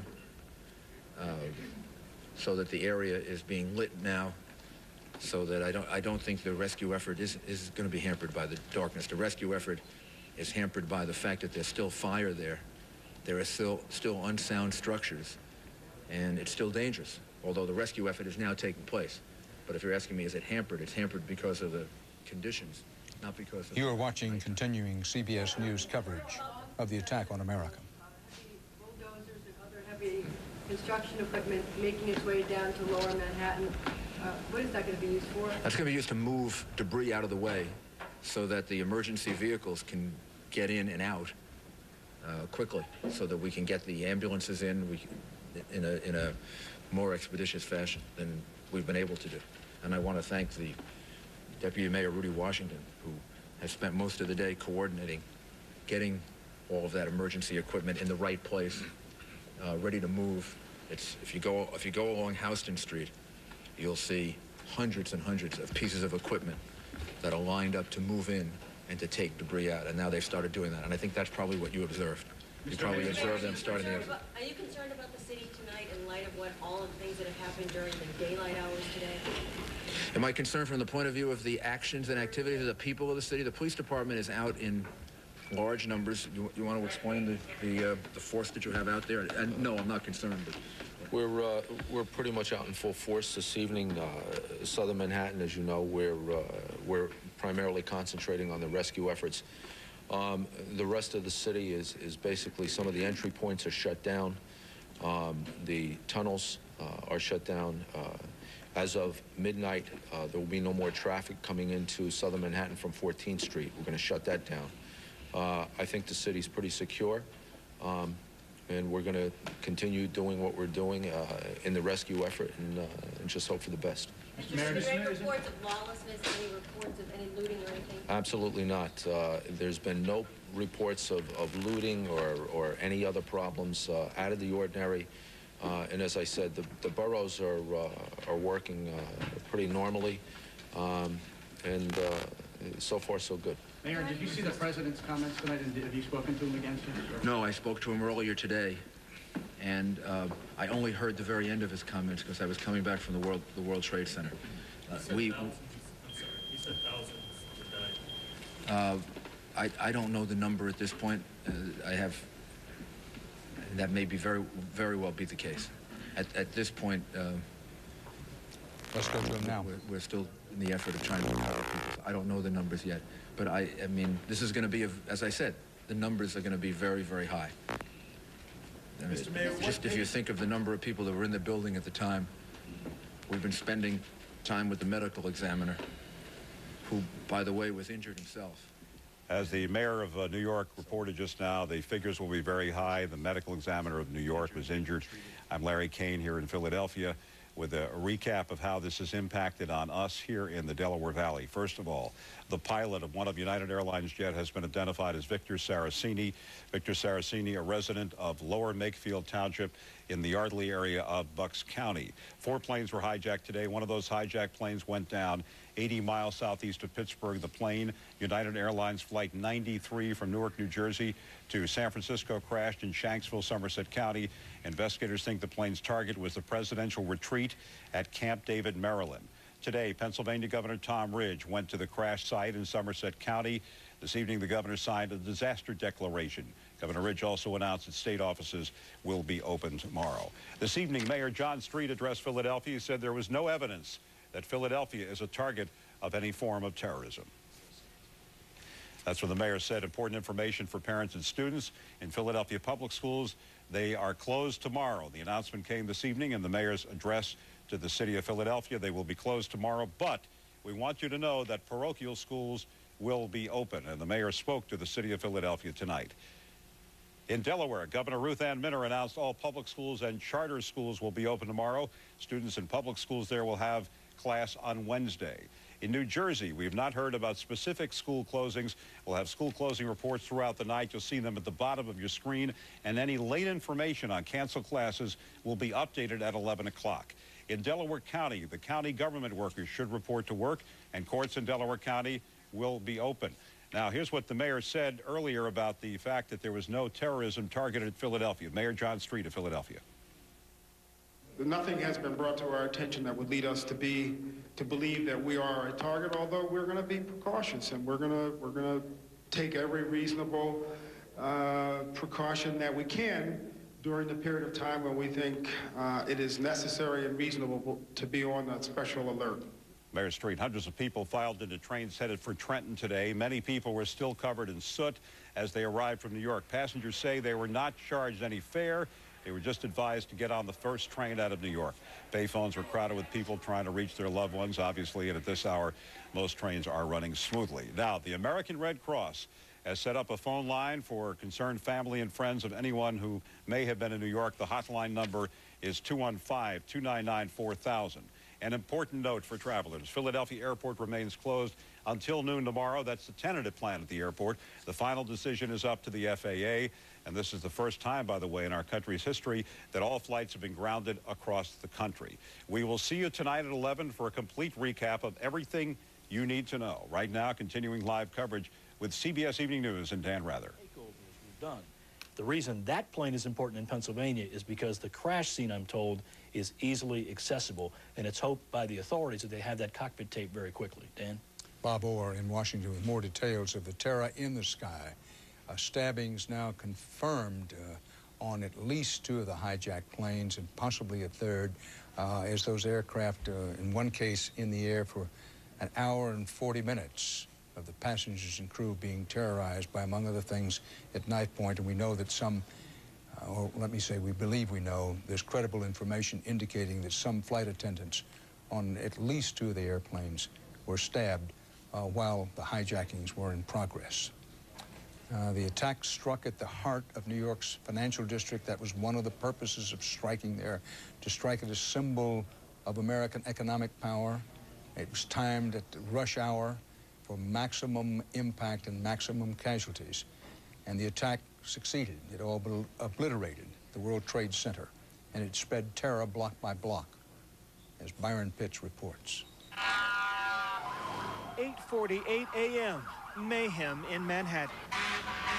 We saw a plane coming very low, and everyone said, wow, that plane is very, very low. Come on, guys, keep moving. I was walking to work, and all of a sudden, I see a jet crash into the first tower.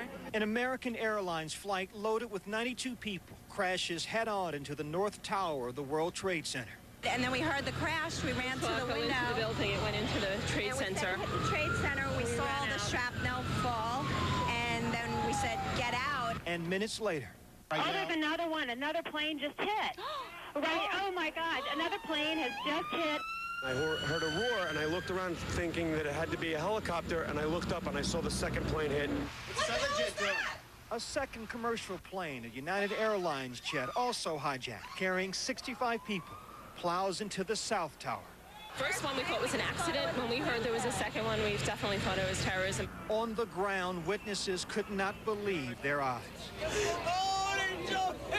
70 stories up with the building burning. Reason gave way to desperation. New York's bravest never had a chance. We really never even got to that close to the building. An explosion blew and it knocked everybody over. Less than an hour later, the South Tower came crumbling down. It collapsed. The top floors collapsed down. I saw it blow and then ran like hell. Thank God. I'm 69, but I can still run.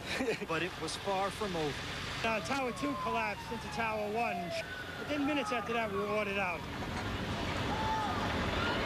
When the dust settled, signs of life started to emerge. Chaos. It's just chaos out here. It really is. So the Twin Towers fall. It's amazing. It's crazy. I can't believe this shit is happening. I really can't. It's nightmares. Armageddon right here. This was the worst act of terrorism on U.S. soil, but not the first attack on the World Trade Center. 8 years ago, terrorists set off bombs in the basement in an effort to take down the 2 towers. They failed. Today, mission accomplished. I tell you what, it's a sad day for America. It really is. By 2 o'clock this afternoon, firefighters and police officers and paramedics by the hundreds stood by, many of them feeling helpless. There was nothing they could do at this point because the building was still unsecured. Our main priority is to get in, do a search and rescue, look for survivors, and then clean up what's left. And we can't do that until the building is deemed safe. Ankle deep in debris and despair, rescue workers waited. Some had relatives of their own inside. One police officer told me her sister worked here on the 40th floor, due in at 9 a.m. She was always early, she said. Always. A sign on a paramedic's van spoke volumes. We know we have some of the major brass of our department missing. We're trying to find them, too. New York Port Authority Police Chief William Hall choked back tears. For him, this was no longer just work. On a personal level, because I know that these are all your men and it's a business, but I'm sure that a lot of these guys are your friends. How you holding Not up? a business now, it's personal now. Sir? It's personal now. We have to get them. Back live here in Lower Manhattan, New York City's mayor announced a few minutes ago that 6 people have died at area hospitals. The New York City Policemen's Union says 87 police officers are missing. The New York City Fire Union says that 200 firefighters are dead.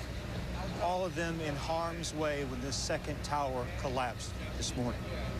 At this hour, several buildings are still on fire behind me, about 3 blocks behind me over my shoulder. Rescue workers by the hundreds, policemen, firefighters, doctors, paramedics are all waiting, dressed, ready to go inside the building when the word comes. Dan, a short time ago, we felt a cool breeze here off the Hudson River. It's the first time since 8:48 this morning any of us have tasted fresh air. Okay. Byron Pitts on the scene as night deepens and the realization of the horror deepens here in New York City. 1 point for accuracy. Byron Pitts ticking off the facts about missing people, and I believe it was said that 200 firefighters are dead. The best available information, this is for precise accuracy in which we pride ourselves in here whenever possible, that a fire department union official said there may be 200 firemen dead. I know of no confirmed reports. In fact, I feel confident saying there are no confirmed reports of how many firemen are dead, but certainly some are, partly because they rushed to the scene of the first World Trade Center tower that was hit by a plane this morning, and then when the second one, incredibly, was hit in the collapse of the buildings that followed, creating a version of Apocalypse Now in that portion of Manhattan.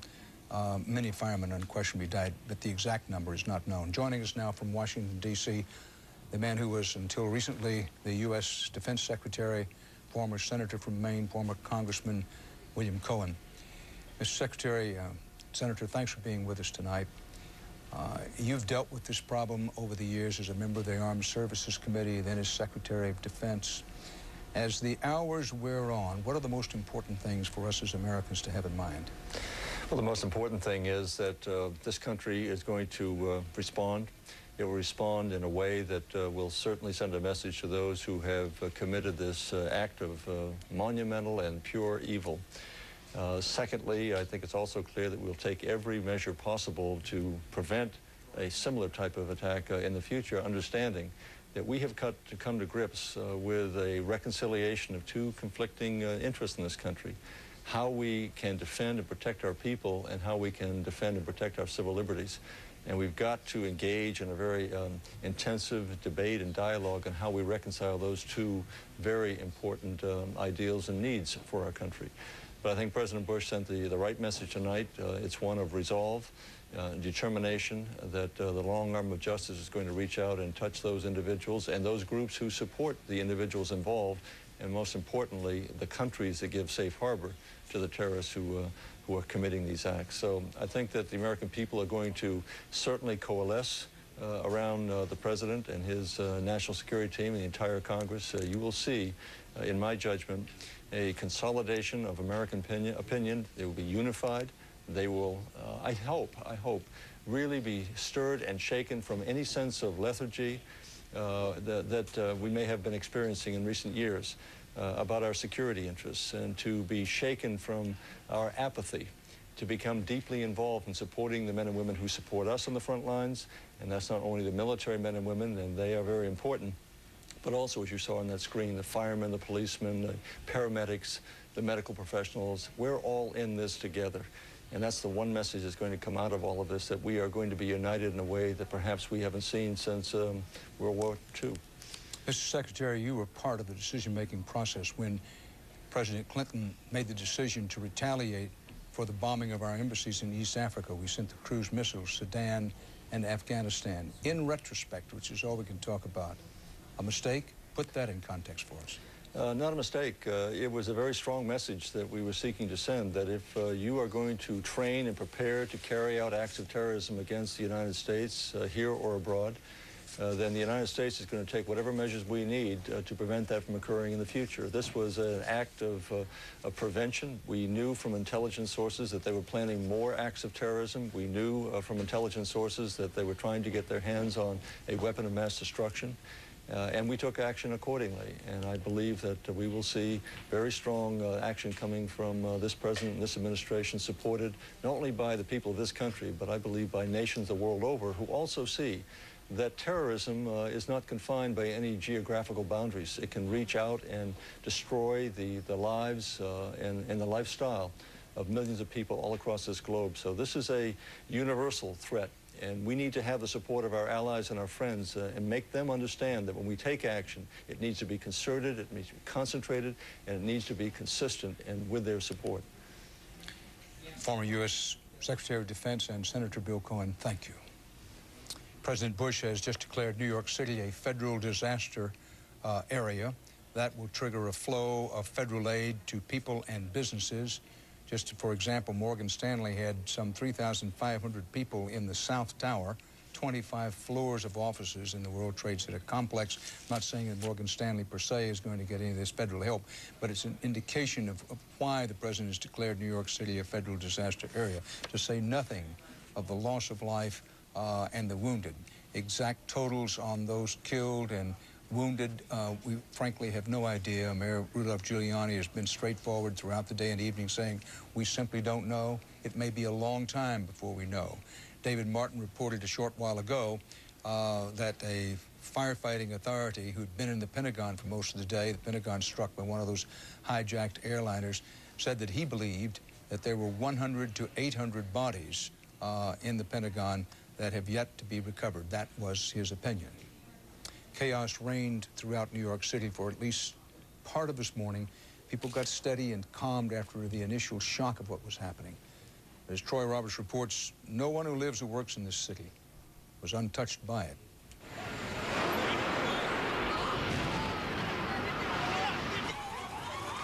It started with a plane crash. It's like, oh my God, it did. A plane crashed into the World Trade Center. Literally out of the blue. Clear as day. AA on the wing, just going, I'm like, what the heck is that? Is it filming a movie here or something? Then all of a sudden, bam. Brothers Jeff and Scott Such were there, ground zero, with their video camera. You're good right here in the corner. Stay in the corner. So after the first strike, you're not thinking terrorist attack, are you? You're thinking that this is a really huge accident, that I should be seeing this, so we just decided to go even closer. The brothers continued shooting this videotape. As people trapped in the building began falling from the windows. It almost looked as if someone had just, like, stepped backwards and had fallen through a window. What's this other jet doing? But the terrorists weren't done. 20 minutes later, another plane, another tower, another devastating attack. Boom, just a loud explosion, and then you just look up to the sky, because that's where it came from. The noise came from above. You look up, and it's just like confetti in the sky.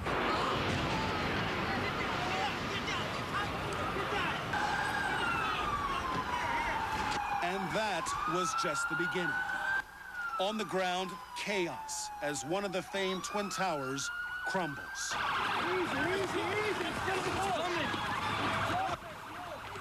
Firefighters and rescue workers attack the other tower, still standing, still burning. Who knows how many trapped inside. So start going to your trucks. Make sure you got flashlights. If you don't have any lights, then let me know. No! Then that tower collapses too. And we had some time to get some of the people out. Then there was those secondary explosions and then the subsequent collapses. So I don't know how many people were in there. I know there was a lot of firefighters, a lot of public safety personnel were in there. You call her and you tell her, let her hear your voice. She's going to need to hear your voice. Just like you need to hear my voice, I'm okay. I'm okay. Thank you. Bye. See you later. I love you. All day long, more fallout. Because it might be a bomb in the school, maybe. A reported bomb threat. a dangerous gas leak. This is Ed Sullivan. I want that building evacuated. All civilians, please head north of Morris Street. Then, a nearby building collapses from the day's damage. You are watching Building 7 at the World Trade Center collapse. Amid the destruction and devastation, though, one remarkable thing did happen. Today's tragedy brought out the best in a city not always known for its kindness and humanity. 3 hours after the attack, area residents have put out an open call for volunteers to search the rubble for any signs of possible survivors. They're here to volunteer. They're a laborer, they're a plumber, they're an electrician, whatever they are, it's to stay with you guys. If they're medical, they go across the street. We're CPR and first aid trained. You're prepared to go into that rubble? Yeah, unfortunately we are. You know, whatever we can do to help out. I know there's not enough people in the city of New York to do it. I mean, it's a mess over there. These volunteers say there is just one thing they want, something uniquely New York. Street justice. Tough and immediate. I hope they're sending planes over there right now. Take care of business. The world was caught unprepared for what happened today, especially in New York City and especially among those coordinating rescue efforts. 60 Minutes' Leslie Stahl has that story. Leslie? Dan, ever since the Cold War, the federal government has had an elaborate plan to keep the government running if the Soviets ever attacked Washington. Over a year ago, I spoke with then President Clinton's counterterrorism czar, Dick Clark, who has the same job today under President Bush. He told us that when the Cold War ended, they decided to hold on to that plan to keep the government running. We thought that individual buildings in Washington, and indeed perhaps all of Washington, could still come under attack. Only it might not be from the former Soviet Union, it might not be with a missile flying over the poles, it might be with a terrorist walking a weapon into our city. And the city could still be attacked and put out of action. And therefore, we have developed a new program so that the federal government's emergency capabilities will continue to operate, even if Washington doesn't. So tell us what kind of operation you have up and running, or at least ready to be operational. As soon as Washington goes down, the Pentagon, the Justice Department, the FBI, the Coast Guard, all of the key agencies of the U.S. government devolve power to other centers, some secret locations, some urban centers elsewhere, but we have a plan, we have trained people, we exercise it regularly, that if Washington isn't around, the U.S. government continues. So is there a shadow Treasury Department somewhere right now? For every one of our major departments, there's a shadow department somewhere right now. There's a shadow Oval Office? There are facilities where the president could operate, where a future president could operate, and for each of our key departments. Again, the message... Is it like a bunker, or is it a... Can you give us any information? It's an elaborate system, and it involves both old-fashioned bunkers and new-fashioned methods. Let's just say that. It's survivable. That's the key point. Well, it seems that parts of this plan was activated, or at least contemplated today, when President Bush was flown from Louisiana to Nebraska, but then deactivated when it was determined not only that it was safe for him to return to Washington, but that it was important that it not look as though our government was crippled and on the run. Now, there has also been an elaborate plan here in New York City to react to something like what happened today, a terrorist attack with mass casualties. And as we came upon elements of that as we drove around the city. This is the scene we came upon 20 blocks north of the Trade Center. Row upon row of ambulances from all around New York and its suburbs. Had you gone through a training program for just this kind of an incident? Maybe not this catastrophic, but it's definitely trained. The ambulances were lined up in front of a huge commercial complex that was being transformed into an emergency triage center. There's a coordinated plan in conjunction with the Fire Department and New York City EMS. The plan calls for that when we have volunteers, at this time we have over 300 attending surgeons, 300 residents, nurses, paramedics, physician assistants, and nurse practitioners, all inside, broken up into teams. How many patients will you be able to operate on in here? We have, I think, 50 operating suites and enough to handle about 400 patients that we've set up at this time. More and more medical personnel arrived throughout the day. They waited and waited for the wounded. It's now more than 6 hours since the first plane hit the World Trade Center. The doctors, nurses, medical supplies are still coming into this triage center that they're still organizing. And as far as we can tell, they have not yet brought a single patient in from ground zero. In other words, from anybody who may have been in the World Trade Center itself. We're still seeing the ambulances lining up. No patients. They're still clearing the area down there. As emergency medical personnel had to change their plans on the fly, so did the big Wall Street investment firms. In driving around, we came upon a knot of people on 11th Street trying desperately to get their cell phones to work. And who were they? Right at the moment, this is the command headquarters for Merrill Lynch around the world. So, really, your little townhouse in the village, yeah. Is the global center of Merrill Lynch. Right for the moment. Right for the moment, yeah. Little black door right there. Yep. This is Paul Critchlow's house in Greenwich Village. He's Merrill Lynch's director of communications. When the first plane hit the World Trade Center, his company's emergency evacuation plan kicked in. We heard an explosion, and we thought it was most of us thought it was a supersonic, boom or something.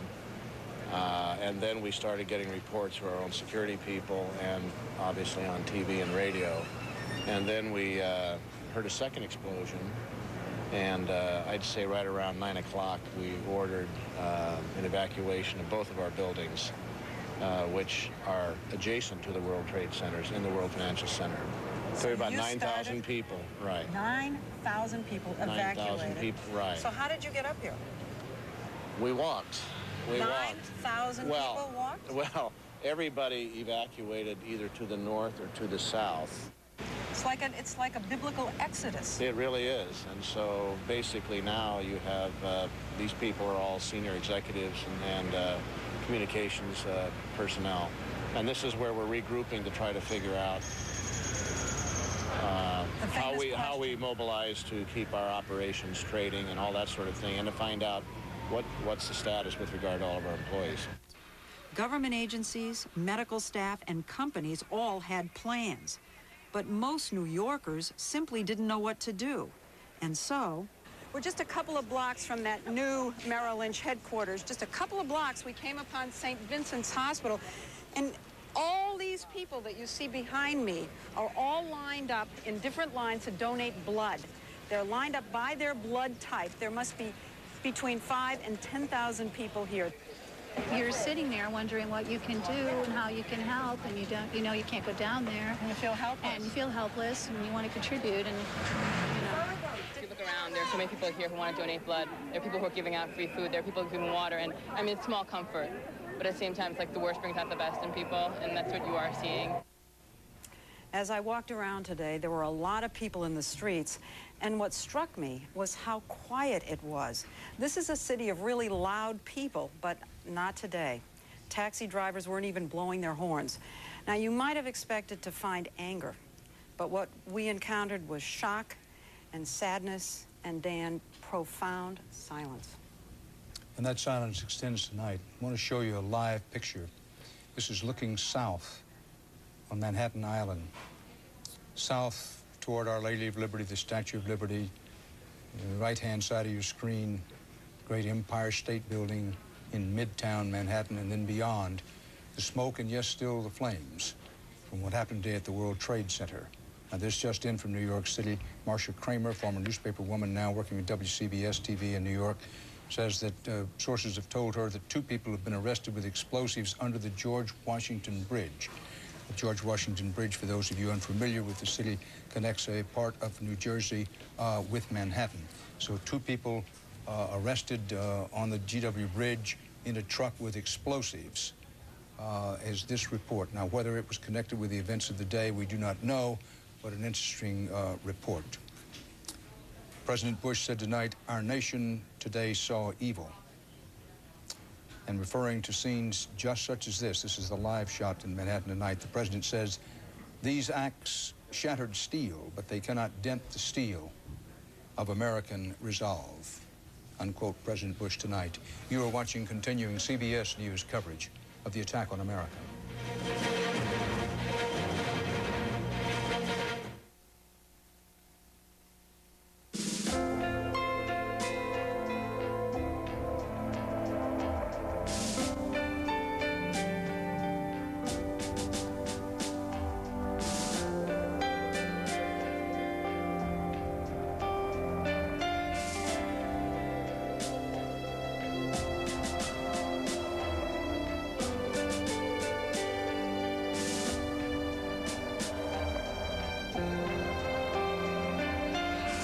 Tonight,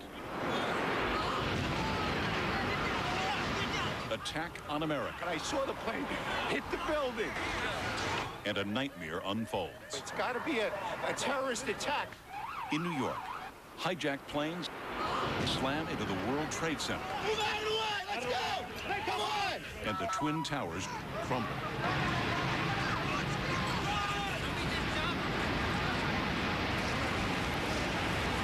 In Washington, a plane dives into the Pentagon.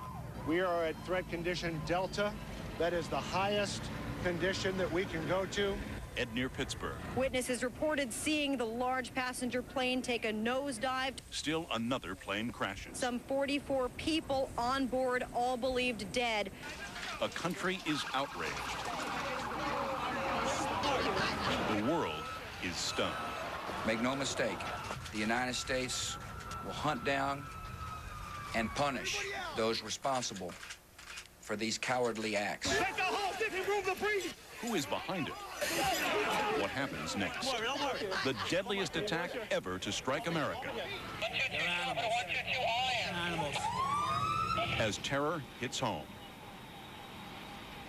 Terror hits home. In the history of our country, we had Remember the Alamo, then Remember the Maine during the Spanish-American War. We had Remember Pearl Harbor, and now Remember the Twin Towers. We're back now live at CBS News World Headquarters in New York. CBS's special coverage of the attack on America rolls on. The headlines at this hour. In a White House address tonight to the American people, President Bush said, quote, thousands of lives were suddenly ended, unquote, in today's terror attacks on targets in New York, in and around the nation's capital, and in southwestern Pennsylvania. President Bush said the United States will not distinguish between the terrorists behind the acts and those who committed the acts and those who harbor them. Here in New York City, well into the night, the desperate search for victims continues at the site where two hijacked commercial U.S. jetliners were used to ram the Twin Towers of the World Trade Center. Both towers, where generally speaking about 50,000 people work, collapsed. A third building in the tower complex collapsed later in the day, a 47-story building, World Trade Center Building 7. President Bush says the death toll is in the thousands. A third hijacked jetliner was sent slamming into the Pentagon. A fire department source at the Pentagon is now quoted by CBS's David Martin as saying 100 to 800 bodies may still be trapped inside the complex there. Underscore the word may. A fourth hijacked plane, possibly being diverted to the Washington area, crashed about 80 miles from Pittsburgh in southwestern Pennsylvania. Now, at least 285 people were killed on the hijacked planes alone, and a picture's been created from 911 cell phone calls and others of stewardesses being attacked, flight attendants being attacked on these aircraft with knives, and at least two of the planes and possibly a third that is believed to have happened. Passengers were terrorized on some of the flights for a long while before the planes crashed. The Federal Aviation Authority has ordered an unprecedented shutdown of air traffic nationwide. That will last at least through noon tomorrow.